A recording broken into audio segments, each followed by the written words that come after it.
ye ba be bom paye ne de asem a ye besua enyina ko Nyankopon anim si utrase ne bom paye ye Nyankopon ne ya bankase ye da wase ene anopai ewo Yesu Kristo di mu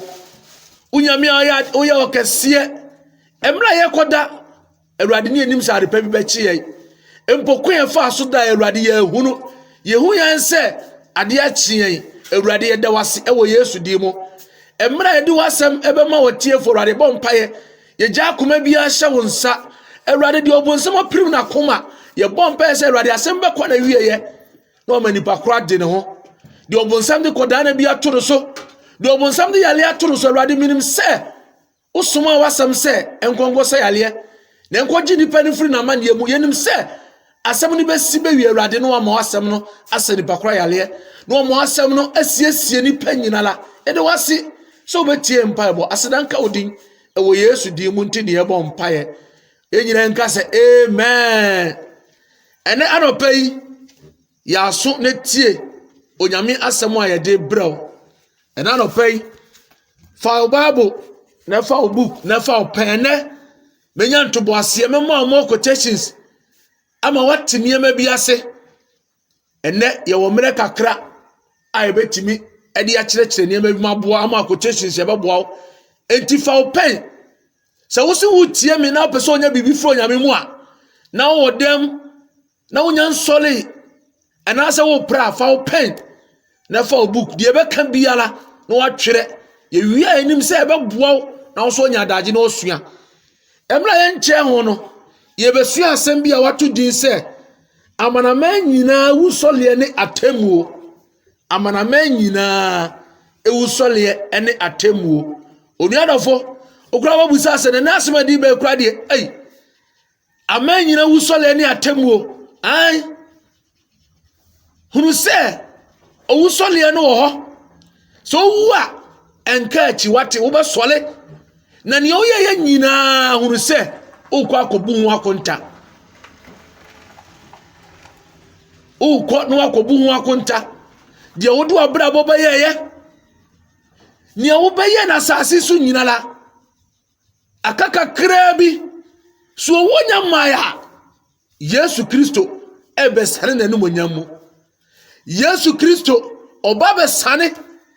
na numonyam wate wona wo nyina be sole so uwa onuadofo enano pay mamen kan kire uwa na nsan wate uwa nsan so una asa enka Yesu Kristo omma mewu so ba ba gine boyefo so una senka asa onuadofo na nka wana bebre so obesum Nyankopon ko obia ni wo so ode na bra bo be ma Kristo so obia ni wa nko obe na adwe se obegya bone da uwu a ensan wate uwu a ukohia Onyankopon de wodi wabra bo be na asase so ensem obeka ye ne woye ye bia la Bible say ena di akire no ubebu hu akonta wate eti de woye bia hu se wanam otutu obiara no hunu se wankasa obetutu anamoye yemfie Bible no ne emienko adisem ngoma no 20 verse 11 to 15 oniadofo bio Bible no adisem ngoma no eti aduonu chichemu du baako ekopim dunum adisem Revelation chapter 20 verse 11 to 15 ye kan o say na mihunu ayenwa fita kokro ne dia wote so a asase ne osoro dwane nanim o say na mihunu awufo anketo ne akese utie o say na mihunu awufo anketo ne akese tie me ka to aso o kan 12 na o say na mihunu awufo anketo ne akese se ogina ahenwa no anim na obuobie enwoma mu na obu enwoma foforo enwoma foforo bi eye nkwa enwoma no mu na wonam nsem watwere no nwoma no no so bu awufo aten sɛdeɛ onwuma teɛ ɔse wɔnam nsɛm a wɔatwerɛ ne nwoma no mu so no ebu awufo aten sɛdeɛ onwuma teɛ onuadɔfo uwu a ne nsa wate uwu a ne nsa Bible si onwuma bɛdi wachi abrabɔ abobɔ na asase so deɛ wodo abrabɔ yɛyɛ onuadɔfo hwɛ yie wate ɛnyɛ bɔne ntie wo Nyankopɔn ada bɛka wani agu so no adaro bo sɛ onyame bi na de wo ba asase so ada bɛka wani agu so no bo sɛ abrabɔ ebe ebeyi ti sɛ sini akyerɛw sakyerɛ wadwe wate sakyerɛ wadwe ɛmfa ho ba mo nsɛm ɛmfa abrabɔ nto chacha na owu a na ensan owuo n'akyi no atemu da wo twɛn wate sakyerɛ gyae bɔne gyae nneɛma a ɛwo yɛ a ɛbɛsi wo kwan ɛwɔ heaven sɛ woanyae na sɛ woka w'ani gu so onuadɔfo ɛbɛyɛ awerɛhoɔ wate ma me nsa ntoa so 13 wɔse ɛpo yi awufo wɔse na ɛpo yi na awufo a ɛwɔm no man na owuo ne asam ado nso yi na awufo a ɛwɔm no nso man so ate wɔse owuo ɛpo eyi na awufo wɔn a ɛpo afa wɔn biara no onua hwɛ ɛda no wɔn nyinaa bɛpie afiri nsuo nim wɔse na owuo ne asam ado nso eyi awufo a ɛwɔm no man ɛso to so owuo na asa wɔn na ka kyerɛ wo wɔn na ka kyerɛ so owuo na asa so wu na asa de ankenya Kristo som owuo nsa wate onuadɔfo ukobu akonta de odi wabrabo bɛyɛ asase so bia no onuadɔfo bɛbu akonta ensem bɔne a bɛkaeɛ ensem papa so ɔkaeɛ nyina la onyame bɛyi akyerɛ wo sakyerɛ wate gya bɔne yɛ owuo nsa wate de obɛka kyerɛ wo sɛ owuo na asa de ɔboa momianom ne adidi yɛwuo na ɛkɔ ɔboa wonya hunu hwee na wonya nte hwee wate owuo n'akyi no atemu da hɔ ebinom keka sɛ abonsam gyam ni hɔ ewiase ensɛi ewiase bɛsɛ wate ewiase a wohu ne saa no Bible si ebetwa mo si sɛ de yɛ Noah pɛso no ana sɛ de yɛ Lot pɛso no saa na bɛyɛ wiase awieyɛ ewiase awieyɛ saa na bɛyɛ wate onuadɔfo otie me na no pɛi sakyerɛ wadwen fo abrabɔ nyina ma Kristo ɛmfa wo nto obi bia so ɛnyɛ wadwen sɛ miwuo na asa ada wo bɛka wani agu so no onuadɔfo kohyia Yesu Kristo obɛba ne nsɛm akyerɛ wo obi a wanyɛ bɔne da obi a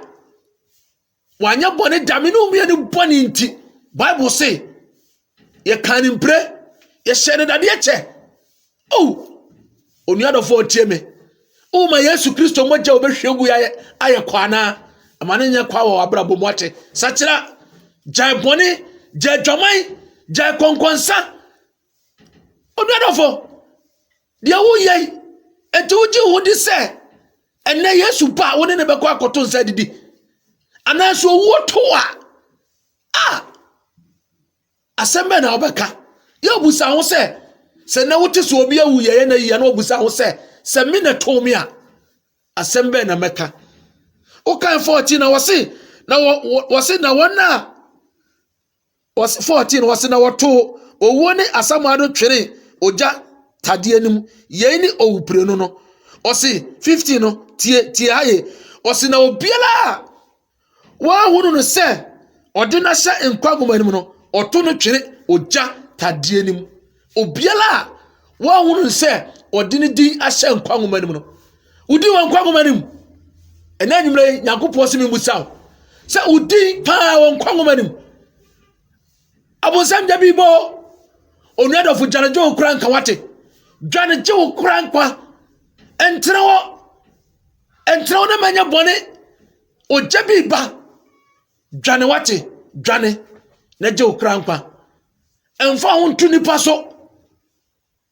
ɛnyɛ wadwe sɛ owuo na asa ɛnyɛ wadwe sɛ medidi na manom ɛnyɛ sɛ ɔbakwasia na ɔka sɛ medidi na manom na matɔ mayɛ nea mepɛ na Bible say ene obakwase amagye wo kra firi wonsam so wa enema wa nyina be ho adea minkasa japade enye onuadofo tie mi biewa so na tie ne ye minka kire wo se wunya japade enye na se ubefa nkwamboni bi so ni wonya ho de na ejawate esa abubu ho akonta da bi utokaye ka ubeto bia hunu se ekwampa so na wotoye edan awusie hunu se kwampa so na wusi wate enye se na edi akire no nyame babusawo de obeye biara onyame babusawo sachira wadwen uye kristoni a utimi nya de opa bia wate ene anwumre yi onyankopon se menkasa nkire se ewiase bana wiye dwane je ukra nkwa dwane na je ukra nkwa wate emfa ho ntu ho so emfa ho ntu nim die so enwade se me ye doctor me ye minister me ye pope me ye way hwe bible say dano abofo nyina nyankopon babu mate na nka pesa wo nipa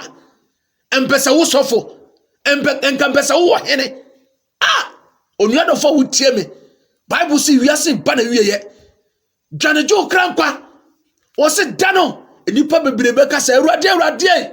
manfo wo di ansenkom manfo wo di antu ahonbone ehwo na obebie na no aka kyew se mumfiri me sonko mo amoye ne entene hwe sabonsem jemi wa kame metena ha wate kame de me pe emben kame fabi ensen ke be numbi entokwai ke be kubi eni edi nke goso nyaye o sa wo de mo amu ni me yesu ankwase se mo di ne hima bebre nim eni edi boni obonsam ne to yeso enka bi nyai da enka da ankwase se mo ekoso yi kame ni number 1 masa me ka kire o se nyame nti ene ya sesa ye ka bi kire wafa ewiase kwa wieye eni ebe nyina sisi kire wo se ewiase entena ho da wate emfa ho nto wiase so emfa ho nto japade so ena me ye graduate me ye doctor me ye minister hwe o minister nyina da no so ansa kira ebe kasa se so o doctor ene obu o mpenya me so me ma school me was certificate 9 master's degree den eye se wanya na busa ho se wo Kristo mu degree me busa ho kwose na ma why wo Kristo mu degree ni se ubenya adwensa kira no agya bone na empratwe wom enkrofo ye ugu mu so no se wanyai na wo do education ye ne ma bone ekutie nyame asem se wanyai na edi akire no ubedwa no na mromu but unyo obi amonyo yenko akenka asem no so yemienko adisem me se na me ma quotations bebre bie ko adisem etire dunai yejemu dumiensa Revelation chapter 14 verse 13 bie yenkenkan wate na obeti ne ma biase o se na mete ene bi firi soro eka se twere o se na mete ene bi firi soro eka se atwere se inhyira ne awufo a wawu awurade mu firi as sesei ele kro yi honhom no se ane obehome afiri won bremu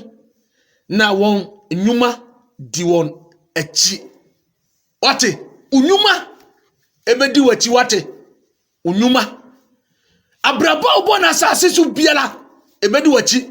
edano onyankopon hwe certificate o minka se hu ade anya o but energy bi mu ye obitimi janya mesom school tibon kwasole won sum nyame obi kura timi kasa nyame bia ni ho hwe meka ayi doctor bia sema kirew yesofu ba akokọ ni nchen so keka nyame asema kire no o ka kire ni se me after all ede ben ene sese me ye doctor mi wo misika mi wo say me se Nyankopon ba ma mi bibia nyame wo deserve se eso wo de ma me enyam na ese me busa no hwe ahantan kasa onim so wo sua ngoma na anti nyame ni wo nyame wo hote nyame wo ho nyame e wo ho so wan sa kira eda no Nyankopon se ubedwane wo na muromu ubedwane enipa bebre babu se nipa do mu tiba wo sa ntwetwede atamudia no enipa wura be ho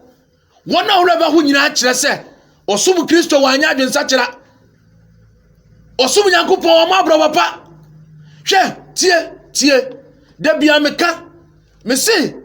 me ma na me meta yes ya Bible say Yesu Kristo so oba de be firi asori fie kane asori fie no de be firi eti da bia me se e Kristo fo ye gu asori dem asofo ye timi ka no kure hwe da bia nyame adom ye be ka kire mo uti asori dem se wanya heavy ankwa hwe o mbe sere o papa ene mpa ye bebre ba wo bo nyina chi ena wantimi ankwa heavy bi ebra o bo so mafro bra onu adofo de bra bia ye to a na wati Yesu Kristo bia no ajew rapture dan sia no anko bia o bedi ho few o metwe onu asomasi bra ebia wo de na Yesu wotesoro ye huruwa ebia no aso wo soro hwe sa na wo mbe yo because what na solid dem wo bompa ye kakra kan nyina eye minkase mpa bonye wo ehunu nyansa se empa ya mi bo nyina se me bokonkon ya brabo ese mi japone ye na mi ye niema ebe fata Kristo sa de mani na wantimi anye meboa ewiasefo be di wani wo ma wuru se bra wo bra nyina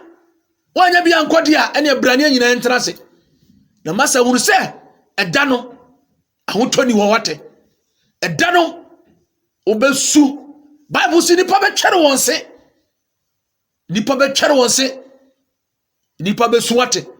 yemfe Bible no yemie nko edisem ha biem etire dunsia imudunum bie edisem etire dunsia edisem etire nsia sole Revelation chapter 6 verse 15 bio Bible no ne natie na kenkan 15 wase mekan ose na asase so ahemfo ni eni nipa akase ne tie mekan wase na asase so ahemfo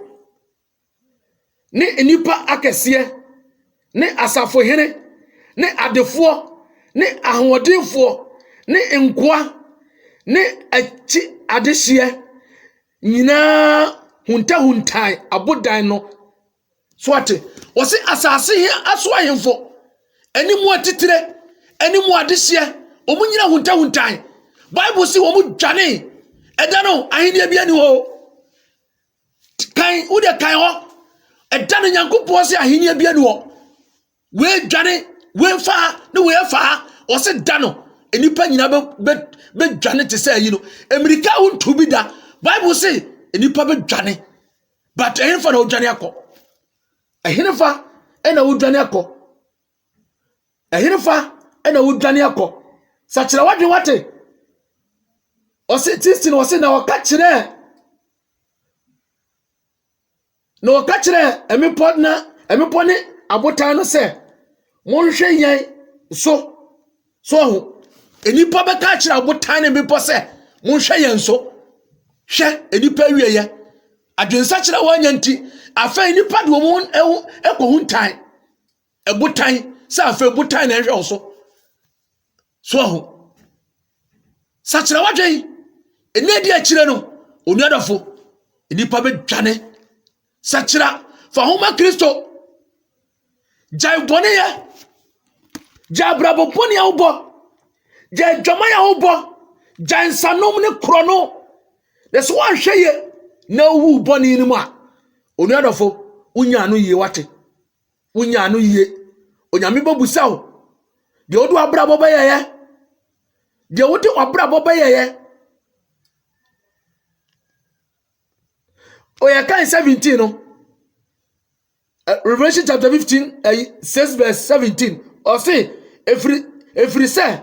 na bufuo da kese no adu na hwan na obetumi agina ano or say every say onyankopon da abufuo da kese no adu he onyame da no se de onyame ama omre se fasa kire wache onyame ama omre se fasa se wanse sa da no onyankopon di abufuo kese ena eba nipa so o se da no obia no obetimi akam obi o maame ni ho o papa ni ho wo nua bia ni ho hwan na betimi adi ama wo hwan na betimi adi ama wo ene de se wonya asem o police station wotimi kofa wo hene bi ana wotimi kofa o panyin bi na obeju charge wo eda no sa panyin ni krokokutu nyankopon anim ni ebusa no abrabo obeboye eda no enipa betwere wo se Bible say asase so ayemfo nyina dwane so kwase omo pe ba bi adwane afa eda na hene ni wo bia mate Yesu Kristo ahene enko na ebedi hene wa asase so Yesu Kristo ahene enko na ebedi hene so wan hweye no anfa wo ma Kristo no nya abrabo boni awom ne so obekwa akotra so de maba asa ba ebone die onua dofo e mesi eni ajayo Unti ye ya Kristo ni a unti menya ne ma ope wate unti menya ne ma ope unti me nom nsa Kristo ni unti me nom nsa de obeka kire obi oboa na bi no ma beka kire Bible se no mammo hwan Bible kan e u kan ya fafiri mfiti ase no na abati ase wate eherefa Bible se wonue wona oto ade bone manipa wona oto ade bone manipa hwede ensanya bi hwede wi aye binom no wasa ka kire me se ensanom nya bone adifo atrofo ene bebire kika hwe se ensanom ya ekiebenu bi wate sachira wadwen so ye Kristoni a tie wo won sachira ye de adom bia ba ma se jai na so ye Kristoni nko ade a tie me ka kire wo se untimi nya sa wate wo ye sa eda no Bible say ubesu ewie no ubesu papa jai wate hwede ensa twa foto ayo hwede ewie ayo hwede adwama ayo hwese oti asodem na wo twempra hwese oti asodem na wo ye konkonsa eso pe heaven akọ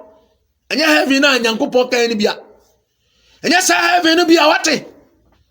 Uti asodem woni makweli de twempra uti asodem uki kankrofo tiribom oso pe heaven akọ eda no Bible say onyame obeyi wo ho wate wodi ayire ho me ye kweli da me ye kweli sta me ye opposition way me ye eda no oye ne mafuru ei uye Kristoni a uti menya sa wate sachira wate eni ama bone uti fa ho nyijim awudi sabuti menya bi konkonsa uti menya uti fa ho hye ma boni bia mu hwe Kristoni asudi da oso papa se uti mi bo abrawo pa ubenya hoto wate so ama abrawo pa onyame Bible say wona wate no wanye ho adwuma no obehwo ma bebre so wate nyame asem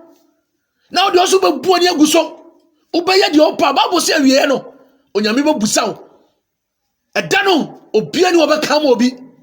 sachira wate busa wo se ene wonu ya wuye kwa na yie eye abusu yesu kosumbi busa wo se so awusu no se wo nene towa ka asembe na aka kire nyankopon se wo nene etowa ka asembe na aka kire nyankopon yemfie Bible no Niemie nko First John. Yohane woman no edika no. First John chapter 2 verse 15. First John bie mesi ne nyame adom ye ma quotations ne bebre. First John 2 your Bible no wate. First John chapter 2 verse 15. Wasi tie mekenkan Wasi uno wiase ana nioma e o wiase so obi to wiase a eja no do ni mu na de o wiase nyina wona makono ani wa kono ani asetena mu awoaho Bible say men no wiase wati nyankopon nim ne o wiase wonim ne o wiase e wiase ade papa bia ne o wa so wan fa Kristo na do to wiase so obeka achi wasi ma ye no wiase so 17 wasi na wiase ne na kona de alitwam na de oya ade onyankopon pe no obetena ho daa wiase ne na kona de alitwam wasi de o wiase nyina honam akono ani wakono asetremu ahoahoa emfiri agya no na emom efiri wiase de wiase ne na kona de alitwam na de oya ade a onyankopon pe no obetena ho daa wate obetena ho daa wate enye so obetena sa asisu wo but uwa ubekwa akodi de e wo heaven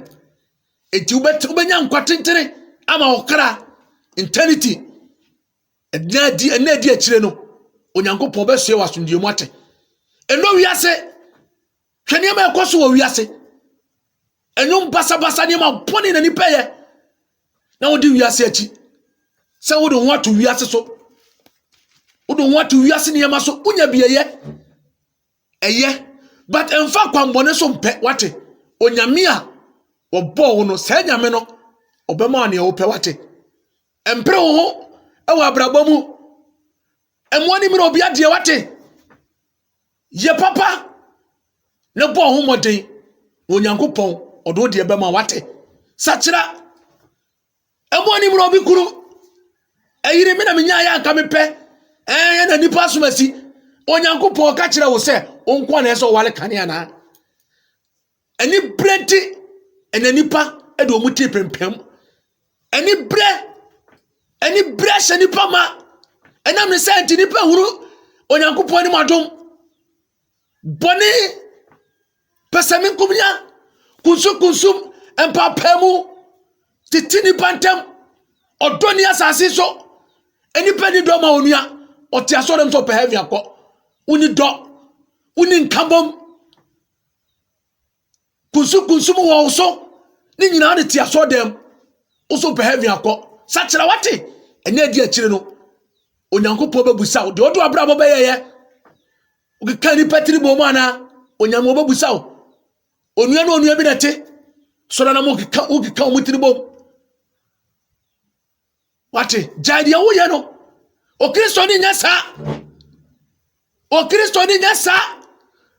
ene Kristo fo ye wo muso wate untimi nya niam a ho pe da bia me ka kire wo sa wo se wo nsa kire de agya so da mo tra tio sa wo se wo nsa kire jai aso da mo woko sa wo se untimi mo akonkore abraba na wo de obetra so da na wa bragu na agi akire no wakwa bunsam jama jai ne wale ma wo pe wate ne no mun sa dodo wo pe na se obekwa akwatra so da mo pa na ono wiasefo yi na mo betra se mo no mun sa mo betra se na mo bo dwaman mo betra se na mo kansem hunu masa eni agya sole ne kro jai trase ene Kristofo ma ye huru Kristofo adai wono mo nyina na tedam ya setin se dwase min ka se dam to anya eye but enye ma afiri mu ba ne nye wate obi be kan kwase asem a kirew eye agodie na eye ba enye ma afiri agodie mu ba obi nka se ball boye ba hwe kwase asem na ebi di ball boye chacha sana na wi asete min ka se nye eye ba ne hwe obi kwagie doro de bobo ewi ase ahonyade sane ma wonyina ya Kristo ni a hunu se onfa honko wuram odu akoma kan ebe obi biara wate ne na di akire no onyankopon ba wonya bia kọ wate eniema bi wo wa enanipa e de awura abosom mu enipa de awura no mfisifo mu emane onyankopon no monyam mma enipa so hwe wo ya Kristo ni a untimi nya ne ope se wo so pe heavy pa kwa onuadofo jai sane ma wonyina wate jai nenne enipa maniema pa aye bone wo ya de pa no na nipa so sole so mbeko atiaw hwe wo ya Kristo ni a untimi nya sa kira wadwen na fa homa Kristo wate sa kira wadwen na fa homa Kristo sa kira jai bone ye jatem die jantokwa enwi so wan sa kira wonya no yie wate wiase kwa na wiye enipa do omote pempem edie bentira ahokyere omokyere wa na nkyere se koye bone wate omokyere wa nkyere se jai onyankopon asem to wo hwe Paul eni Peter amane be Roman fam oso besom Kristo hwe Bible se nipa nyina domamu nuye esem amekan obi betie obi bedow ebi betaw enye ho na nyankopon se hwe Yesu Kristo a Yesu ano no oba enye nipa nyina na do no wate Pharisee ta no omu twantro gu no so e kansam to no so no obi Yesu Kristo anim se oba be wate yenkwa but Bible say omu se nipa ba na ekọ ye de nam no so obeba na onue wate amanfo kansam bebre fa Yesu ho so ho Yesu Kristo mpo de wanya bone da ye kansam bone fa no ho ne ngapese ne a Yesu mo no ne ye pese ye ne kotena hwe ye be kansam bone afia ho se wote na wonya ya wo ye Kristo ne mpa ba wate ne so ye dia sachira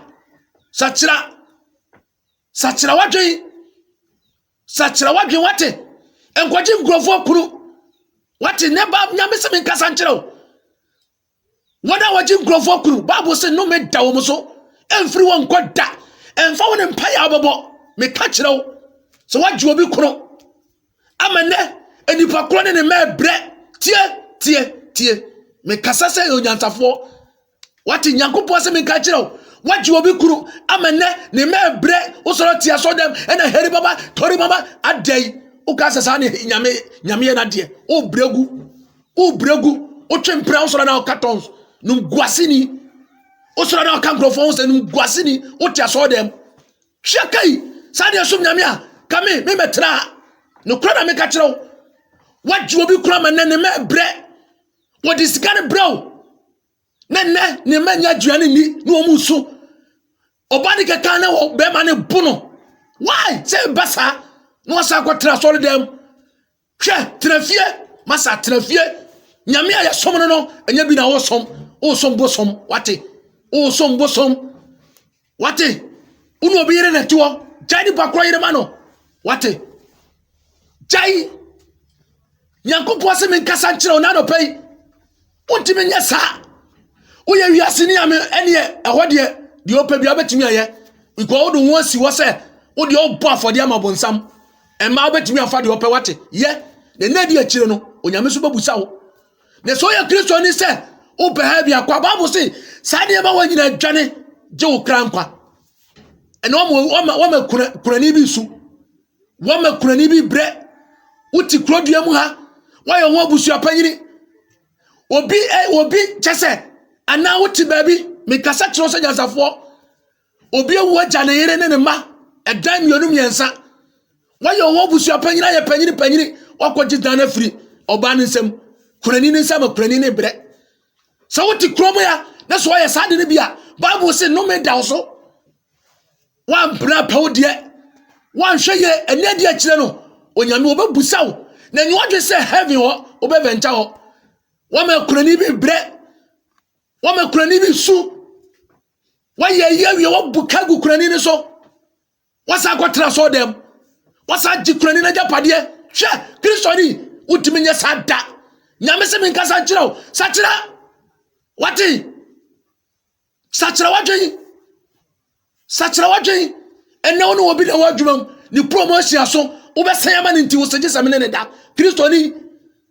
diso ne oba ne dansa no wasa ne promotion ama no wote adwumam ena ayɛ saa ne mafunu no wo so pɛ heavy akɔ sakyera wate